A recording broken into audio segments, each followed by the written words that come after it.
Hi, I'm Shelby. I'm an equine behavior specialist, and I wanted to talk about a video that just surfaced of an Olympic level rider. This video is going to be a doozy, so let me just jump right into it. But yet another Olympic level rider has been caught on video abusing horses. This time it's an Olympic level dressage rider from Australia by the name of Heath Ryan, and he was caught on video whipping a horse 42 times. Absolutely appalling. I want to remind everyone that in the last year alone, there's been 3 Olympic level riders that have been outed for abuse. Charlotte Dujardin, Cesar Pera, and then now Heath Ryan. And this is not a coincidence. It is a sign of a systemic issue because these are just the people who've been caught on video, or there might even be others that have been caught on video, but people might be too scared to share that video. So this is a sign that abusive training does garner results and success at the upper levels, which means there is need for systemic change and that there needs to be more emphasis on horse welfare because these types of things shouldn't be happening so often. And this is just what we are seeing documented. These are just the people who have been caught. I just want to show you the full video so that you can see for yourself what's going on. Trigger warning for people who don't want to see it because it might be too upsetting to watch. Skip forward about a minute if you don't want to see the video, but I think it's important context for his statement that he's released that I'm going to read after, but I want you to see the video first so you can see how ridiculous his statement is.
Something I just want to point out about this video of him whipping the horse is that there's very little reaction from the horse. This to me doesn't strike me as a super dangerous horse because I know a lot of horses that don't have the same history of putting people in the hospital that would react far more violently to being beaten that hard. The fact that he's just kicking out and backing up a little tells me that he might be used to excessive force to try to drive him forward and is thereby a little desensitized to it or is too uncomfortable to really react. But it doesn't speak for a horse that is super dangerous. I think that this is a great example of a horse who has been failed by his connections and people who have tried to make him conform to their training toolbox or lack thereof and have resulted in dangerous behaviors by putting him in a dangerous environment because of how forceful and unkind their training has been. Now that you've had to sit through the discomfort of watching this man beat the shit out of a horse for a full minute, let me share with you the statement that he released. In the title of this video, I called it an apology, but I'm using that extremely loosely because he doesn't take any accountability. And honestly, it's one of the craziest statements I've ever seen come out following an abuse scandal like this. He either doesn't have a publicist or his publicist sucks because I don't know why anyone would clear him putting this out there. Even if he thinks that his behavior in the video is fine, you'd think he would at least pretend so that he can garner public support and not get crucified as much online. But no, he doesn't. It's really bad. It's literally one of the worst statements I've ever read. So here we go. On his public Facebook page yesterday, he posted this statement. "Oh my goodness, the most awful video of me on a young horse has just surfaced. This horse was dropped off at my place on his way to the knackery." That is an Australian term for the slaughterhouse for anyone who's not familiar with that. His name is Nico. He was 6 years of age. A beautiful type. He was genetically a result of one of my best stallions, all of which were successful in Grand Prix dressage. So Nico was beautifully bred. Nico belonged to a wonderful family friend who had been put in the hospital in intensive care by Nico. Prior to this really bad incident, Nico had always been a problem child and would just stop. This gradually got worse and worse until the accident. The owner of Nico and my friend is a diminutive lady and 100% not capable of being physically aggressive in any way. So the implication here is that physical aggression is required to solve the behavior.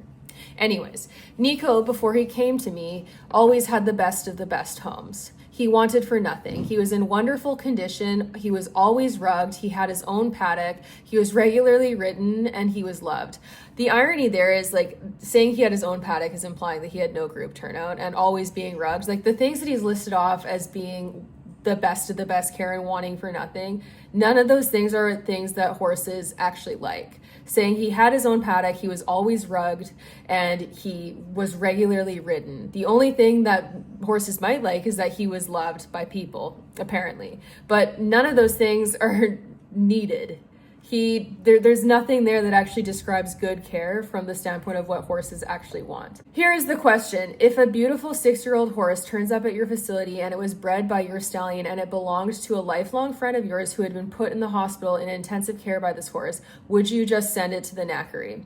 Well, I didn't, and I felt obliged to help the horse. I felt obliged to the horse to just have a look and see if it was possibly salvageable.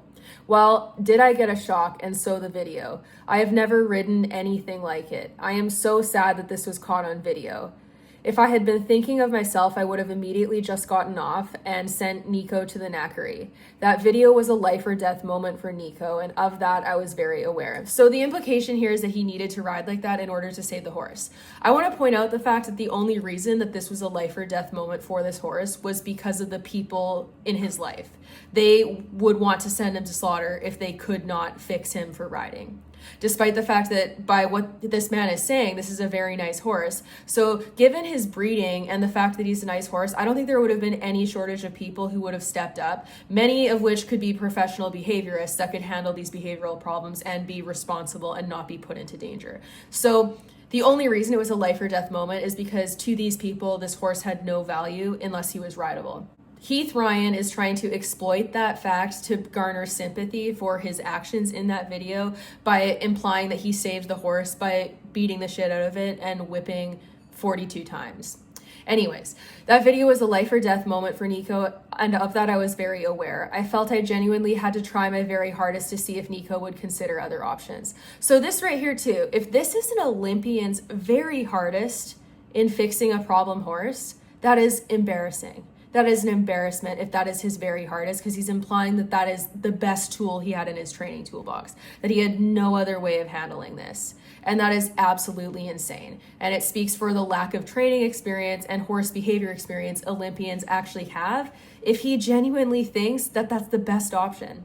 And to say if Nico would consider other options is also blaming the horse for the outcome by implying that if the horse's behavior hadn't changed, that it was because he had decided to not consider other options. And then it goes on to say, anyway, by the end of that initial ride, I did feel Nico was responding. I rode Nico for another couple of days and he responded very well and started to go without the use of excessive driving aids. I then called up another friend of mine who is also a Grand Prix dressage rider who is always watching out for a special horse but has very limited resources. I disclosed the whole story but said that I thought if Nico could find the right home, I thought he was a good horse and maybe a very good horse. So Nico went to a new home. Well, it turned out to be brilliant, and the posted video is Nico thriving in a loving and competitive home with an exciting future. All of this transpired sincerely with the horse's best interests the sole consideration. He's saying that 42 times of whipping that hard is in the horse's best interest. That is insane. This is unhinged, and I think that this statement speaks for how out of touch a lot of these upper level riders are with how they're treating their horses, because what he considered the best of the best care was things that, generally speaking, horses don't really want. He didn't bring up friends, he didn't bring up freedom, he didn't bring up forage. And then even when he's talking about him going to a good home, he mentions it being a loving home, but then the next priority is that it's a competitive home with an exciting future, which is once again driving home the point that these horses only hold value to these people when they're rideable and they can use them as vehicles to the Olympics or to upper level showing or to success in some way or to the success of selling a horse and making money. And to say that the horse's best interests were the sole consideration, I don't believe that, because the whole thing that he is saying is that this horse doesn't have value and would have belonged in a slaughterhouse if it weren't for him being rideable. What if it was in the horse's best interest to not be ridden? There's no mention of how far people went to rule out physical pain and other issues for these behavioral problems. The whole focus seems to be on riding. And then he goes on to say, unbelievably, it was so successful for everyone except me with the release of this video. So he's once again being like, woe is me, I am the victim here, this is unfair. And then he goes on to say, what can I say? If you think that I did that flippantly, you are wrong. I think that this statement is important to notice because he is admitting the fact that he thought this through, and this is still the decision that he wanted to come to. That he thought it through, that he decisively made this decision, that it wasn't rooted in emotion, it wasn't rooted in anger, and it wasn't an impulsive decision. So he is admitting that he thought this through and still chose to whip a horse 42 times. And then he said, I hated reaching out in those moments to Nico and asking the hard questions, as if whipping a horse 42 times is the hard question. That was the last place I wanted to be. I have never before ridden a horse that reacted like that, and I certainly will never do it again. Was it worth it? ? Well, not for me. However, I'm very happy for Nico. I need to add that this happened about 2 years ago, and the video was posted by an unhappy ex-employee. All I can say is that this awful video was collateral damage of me from the bottom of my heart launching a rescue mission. Heath. So he once again issues blame to someone else by saying that it was posted by an unhappy ex-employee. And like, I think any employee who actually likes animals would be unhappy if that's what they're witnessing. And the fact that it happened 2 years ago doesn't really matter because he's had 2 years to think about his behavior in that video and he is still defending it. He still thinks that what he did is totally okay. He's not accepted any accountability. He's outsourced blame to other parties, including the ex-employee, the horse, and the fact that it was a life or death situation, even though it's a self-imposed life or death situation. You could have just chosen to keep the horse and let him live out his life in the field. You could have contacted an equine behaviorist to help you resolve his behavior in a way that doesn't involve beating the shit out of him. But instead you chose to beat the shit out of him to the tune of 42 times. And then once again referencing that the awful video is collateral damage of him from the bottom of the heart launching a rescue mission. It's not collateral damage. It is the consequences of his own actions. And also, if your rescue mission involves beating a horse with a whip 42 times, you are not rescuing them. You are someone that they need to be rescued from. This whole statement is so crazy to me because it shows how out of touch he is with what he's actually doing to horses and the fact that he thought this was okay. Because he wrote this and he posted it and it's been up for a full day without him removing it or altering it to sound less bad than that.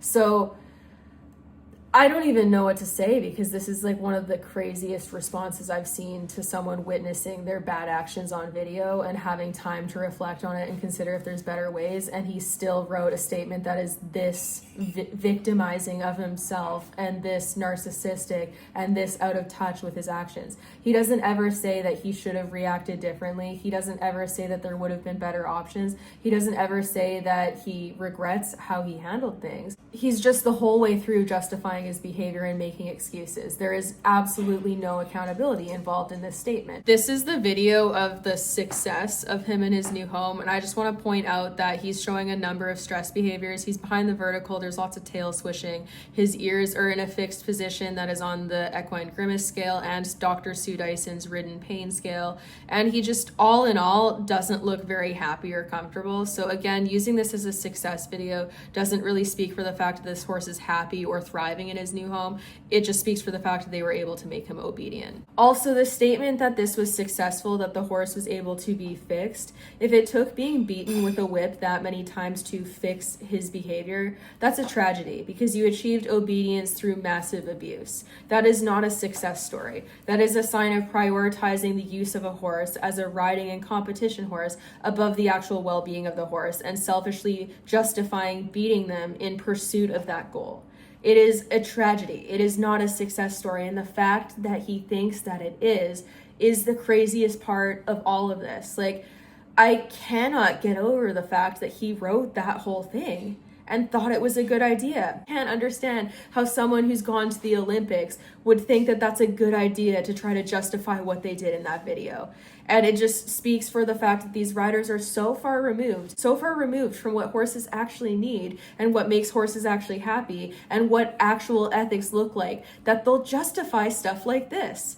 And the lack of accountability is appalling. I don't know how this is going to be handled by governing bodies yet. He's been provisionally suspended pending investigation, but who knows what the end result will be. If he's not punished at least as bad as Charlotte Dujardin, that would be absurd. If he gets off with a slap of the wrist when she was banned for a year from competition for what she did, that would be insane. Because already what she got in response to that video of her was not enough. But if you go look at Charlotte Dujardin's statement in response to that video, she was a lot smarter in how she handled it, and she expressed regret, and she said that it was not a good idea and basically took accountability. Whether or not that was actually genuine is up for discussion, but she handled it better from a media standpoint. This guy, I feel like, has just shot himself in the foot by putting this written post out there, because even if he deletes it after, it's been up for 24 hours. I've screenshotted it and reshared it, and I'm sure other people have too. But it makes him look terrible. It really speaks for how much some of these riders view horses as vehicles and just disposable. The fact that he thinks that the only choice was to ride this horse and try to push him through these behavioral issues as fast as possible or send him to the slaughterhouse is insane. Because also, he said that that video was the first time riding the horse, the first day, and that he kept him for a couple more days. So it's like, okay, by the sounds of it, you've had the horse for under a week, and that's your hardest try to fix behavior. You didn't give him a break. You didn't assess pain issues, presumably, because there's very little time to do that if you only had him for a few days. And you also didn't give any time to slowly train the horse up. You immediately had demands and just beat the crap out of him until he complied with you. And like, that's lazy training. It's wanting a result immediately at any cost. It's not in the horse's best interest to be rushed through a training program that quickly when he's put someone in the ICU and then be moved on to another home within a matter of days after being beaten with a dressage whip. And I cannot believe that someone would actually try to directly say, I should say, not imply, directly say that this was in the horse's best interest, because there are so many better decisions. And you don't even need to be like a rewards-based trainer. You don't even need to be following Lima protocols. You don't even need any of that stuff to make a better decision. You could use pressure and release to make better decisions than this. There's no shortage of better decisions. I feel like people with far less experience than this guy would have made better decisions. So I wanted to share that because this is ridiculous. It makes the horse world look really, really bad. We're already trying to maintain the social license to operate, and stuff like this coming out is just going to dig the hole further and further for the whole horse industry. Because if these are the people that are going to the Olympics and being role models and being regarded as the best of the best, we are so cooked. Because that is no role model. That is someone who is so out of touch with what he's doing that he actually thought that that was a good idea to post, and he actually thought that those excuses would resonate with people who have empathy and a conscience. It is insane. Thank you for watching. Let me know what your thoughts are on this video and anything else that you want to share. And also, please check out my store at the link down below in the description. I'm having a 30% off sale because I've decided to step back from ordering in physical products that I need to keep in inventory and ship because of the current political state of the world and just everything that's going on. It's been too much, and I want to kind of take a break and then recalibrate and decide where to go from there. So all of my bridles and everything are 30% off until sold out, and I'm not going to be restocking them. So if you want one, now is your last chance. And thank you. All of the proceeds from that store support me and my work and my horses, and I really appreciate any and all support. So thank you.